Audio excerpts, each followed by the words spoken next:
Pathanamthitta കളക്ടറേറ്റിന് bomb ഭീഷണി. കളക്ടറുടെ ഔദ്യോഗിക ഇമെയിലിലേക്കാണ് ഭീഷണി സന്ദേശം ലഭിച്ചത്. പോലീസ് പരിശോധന നടത്തുകയാണ്. ശശിനാരായണൻ ചേരുന്നു. ശശിനാരായണൻ, എന്താണ് സംഭവം? ഭീഷണി സന്ദേശം എന്തായിരുന്നു?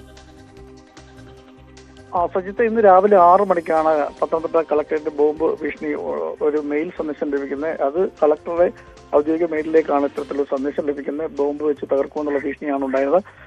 പ്രധാനമായും ഈ അഫ്സൽ ഗുരുവിനെ തൂക്കിലേറ്റുമായി ബന്ധപ്പെട്ടുള്ള പ്രതിഷേധത്തിന്റെ ഭാഗമായിട്ടാണ് ഈ മെയിൽ സന്ദേശം ഉള്ളത് എന്നുള്ളതാണ്, ഈ ഇമെയിൽ സന്ദേശം ഉള്ളതെന്നാണ് നമുക്ക് മനസ്സിലാക്കാൻ കഴിയുന്നത്. എന്തായാലും ജീവനക്കാരൊക്കെ എത്തുന്നതിന് മുമ്പാണ് ഇത് വിവരം ലഭിക്കുന്നത്. ഉടൻ തന്നെ പോലീസിനെ വിവരം അറിയിക്കുകയും പോലീസും ഡോഗ് സ്ക്വാഡും ബോംബ് സ്ക്വാഡൊക്കെ സ്ഥലത്തെത്തി പരിശോധന നടത്തുകയാണ്. എന്തായാലും വ്യാജ സന്ദേശമാണോ എന്ന കാര്യത്തിൽ ഇതുവരെ ഒരു വ്യക്തത പറയാൻ കളക്ടറും അതുപോലെ തന്നെ എഡിയും അടക്കമുള്ള ആൾക്കാർ തയ്യാറായിട്ടില്ല. അത് പരിശോധനയ്ക്ക് ശേഷം മാത്രമേ അത്തരം കാര്യങ്ങൾ പറയാൻ കഴിയൂ എന്നുള്ളതാണ്. എന്തായാലും പരിശോധന ഇപ്പോഴും നടത്തുകയാണ്. തൊട്ടടുത്ത ഓഫീസുകളും തൊട്ടടുത്ത വീടുകളും ഒക്കെ ഉള്ള സ്ഥലമാണ്. അതുകൊണ്ട് ഗൗരവത്തിൽ തന്നെ കാണുന്നു. അത് വ്യാജ സന്ദേശമാണോ എന്നുള്ള കാര്യത്തെക്കുറിച്ച് ഇപ്പോൾ പറയാൻ കഴിയില്ലെന്നാണ് പറഞ്ഞത്. എന്തായാലും പരിശോധന പോലീസും ഈ ബോംബ് സ്ക്വാഡും ഒക്കെ അവിടെ നടത്തുകയാണ്. രാവിലെയാണ് ഇത്തരത്തിലൊരു സന്ദേശം ലഭിച്ചത്.